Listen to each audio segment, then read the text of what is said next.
Viewers কেমন আছেন? আজকে আলোচনা করব রকমারি অ্যাপ নিয়ে। তো এখানে দেখতে পাচ্ছেন এটি হচ্ছে অ্যাপের নাম এবং লোগো। এটি দেখে আপনারা প্লে স্টোর থেকে ইনস্টল করে নিতে পারবেন। তো অ্যাপটি যখন ওপেন করবেন তখন এরকম একটি ইন্টারফেস পাবেন এবং এই অ্যাপটির যে লিঙ্ক সেটি ভিডিও ডিসক্রিপশনে পেয়ে যাবেন। তো যাই হোক, এখানে দেখতে পাচ্ছেন অ্যাপটি ওপেন করার পর এরকম একটি ইন্টারফেস পাবেন এবং এখানে দেখতে পাচ্ছেন উপরে 3টি সিম্বল রয়েছে। এই সিম্বল এখানে নোটিফিকেশন পাবেন এবং দেখতে পাচ্ছেন যে মেসেজ সেগুলো পাবেন এবং এখানে একটি লাভ সিম্বল রয়েছে, সেটিও আপনি এখান থেকে ইউজ করতে পারবেন। তারপর এখানে সার্চ বার রয়েছে, এখান থেকে আপনি সার্চ করতে পারবেন আপনার পছন্দের যে প্রোডাক্ট সেগুলো। এবং এখানে দেখতে পাচ্ছেন বিভিন্ন ক্যাটাগরি রয়েছে, হোম, তারপর রয়েছে বইমেলা 2025, ইলেকট্রনিক্স, সুপার শপ, গ্রোসারিজ। তারপর যাই হোক, এখানে বিভিন্ন অপশন রয়েছে, আপনি যে অপশনটিতে টাচ করবেন সেই অপশন রিলেটেড প্রোডাক্টগুলো পাবেন এবং এখানে দেখতে পাচ্ছেন কোন প্রোডাক্টে কত পার্সেন্ট অফ রয়েছে সেগুলো কিন্তু এখানে রয়েছে। তো যাই হোক, এখানে রকমারি কুইজ খেলুন, এখান থেকে কুইজ খেলতে পারবেন। তারপরে দেখতে পাচ্ছেন এখানে সাইন ইন অপশন রয়েছে, এই অপশনের মাধ্যমে আপনি সাইন ইন করতে পারবেন।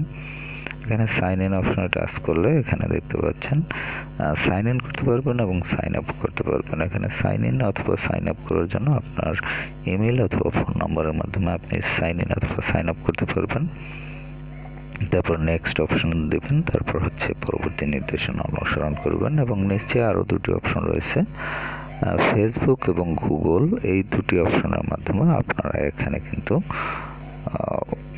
অ্যাকাউন্ট ক্রিয়েট করতে পারবেন। তো যাই হোক, আপনাদের যেটা প্রয়োজন সেই প্রয়োজন অনুযায়ী যে কোনো একটি অপশন আপনারা বাছাই করে নেবেন এবং সেই অপশনের মাধ্যমে এখানে অ্যাকাউন্ট ক্রিয়েট করে নিতে পারবেন।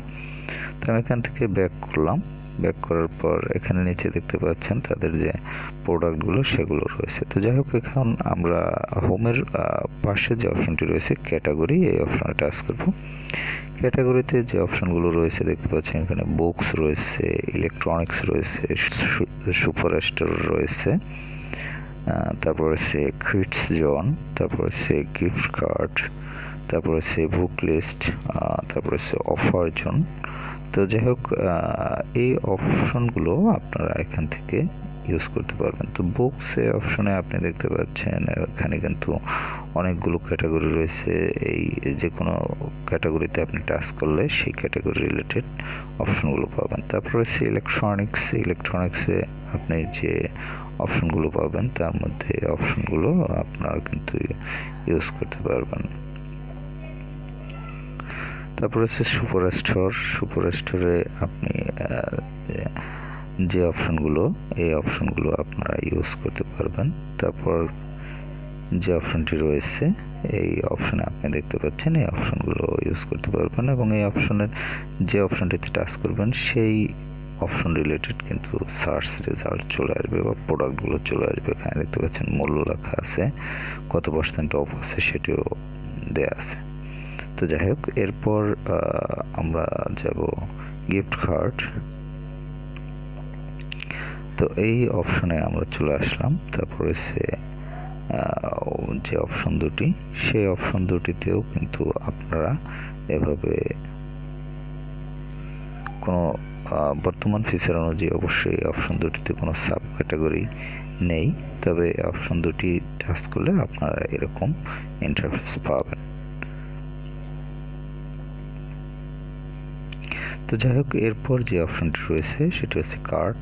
এই অপশনের মাধ্যমে আপনি আপনার যে কার্ড রয়েছে ডেবিট অথবা ক্রেডিট কার্ড, সেই ডেবিট অথবা ক্রেডিট কার্ডের মাধ্যমে কিন্তু আপনি এখান থেকে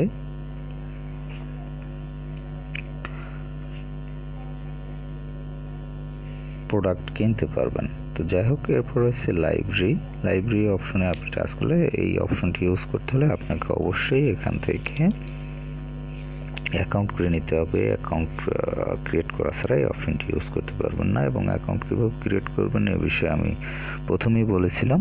তো যাই হোক, এখান থেকে অ্যাকাউন্ট ক্রিয়েট করে নেবেন আপনারা। এরপর রয়েছে অ্যাকাউন্ট অপশনে আপনি দেখতে পাচ্ছেন এই অপশনগুলো পাবেন এবং এখানে দেখতে পাচ্ছেন আপনার যে কয়েন সেটি আপনি এখানে দেখতে পাবেন। তারপর রয়েছে অর্ডারের অপশনে এখানে রয়েছে অল অর্ডার অপশনে আপনি সম্পূর্ণ অর্ডারগুলো দেখতে পাবেন। প্রসেসিং, আপনার যদি কোনো অর্ডার প্রসেসিংয়ে থাকে সেটি আপনি এখানে দেখতে পাবেন, এখানে দেখতে পাচ্ছেন এই প্রসেসিং অপশনে। তারপর শিফট, আপনাকে যে পণ্যগুলো ইতিপূর্বে শিপমেন্ট করে দেওয়া হয়েছে বা আপনার কাছে পাঠিয়ে দেওয়া হয়েছে সেগুলো এখানে দেখতে পাবেন। রিটার্ন, আপনি যদি কোনো পণ্য রিটার্ন করে থাকেন সেগুলো এখানে দেখতে পাবেন। এরপর রয়েছে পেমেন্ট অ্যান্ড ডিসকাউন্ট। এই অপশনের মাধ্যমে আপনি ব্যালেন্স, এই অপশনে আপনার ব্যালেন্স দেখতে পাবেন। পয়েন্টস অপশনে আপনার পয়েন্টগুলো দেখতে পাবেন। কুপন অপশনে আপনার যে কুপন সেগুলো দেখতে পাবেন এবং পেমেন্ট ইনফরমেশন ইনফো, এই অপশনে আপনার যে পেমেন্ট ইনফরমেশন সেগুলো দেখতে পাবেন। তারপর রয়েছে সার্ভিস অপশনে আপনি এখানে দেখতে পাচ্ছেন ইনভাইট ফ্রেন্ডস, এখানে আপনার যে ইনভাইট ফ্রেন্ডস তাদের দেখতে পাবেন। উইশ লিস্ট, এখানে আপনি যদি কোনো প্রোডাক্ট উইশ করে রাখেন পরবর্তীতে কেনার জন্য সেগুলো এখানে উইশ লিস্টে দেখতে পাবেন। তারপর হচ্ছে লিস্ট, এখানে আপনি লিস্ট আকারে দেখতে পাবেন। তারপর হচ্ছে বুকশেলফ, এখানে বুকশেলফে আপনি যে বুকগুলো রাখবেন সেগুলো এখানে দেখতে পাবেন। তারপর হচ্ছে হেল্প সেন্টার, এখানে আপনি হেল্প নিতে পারবেন কোনো সমস্যা হলে। তারপর রিভিউস, এখানে রিভিউস করতে পারবেন এবং মাই ইন্টারেস্ট, এই অপশনে আপনার যে ইন্টারেস্ট সেগুলো দেখতে পাবেন। তারপর হচ্ছে লিগ্যাল অ্যান্ড কন্ট্যাক্ট, এই অপশনে আপনি privacy policy, about us, contact info এবং রেটাস, এই অপশনগুলো ইউজ করতে পারবেন। তো যাই হোক, এই হলো মোটামুটি এই অ্যাপের বিষয়বস্তু। তো যাই হোক, অ্যাপটি যদি আপনাদের প্রয়োজন হয় তাহলে কিন্তু আপনারা অ্যাপটি ইনস্টল করে নিতে পারেন এবং রকমারির যে সকল প্রোডাক্ট রয়েছে সেগুলো আপনারা এই অ্যাপের মাধ্যমে অনলাইনে ঘরে বসে কিনতে পারবেন।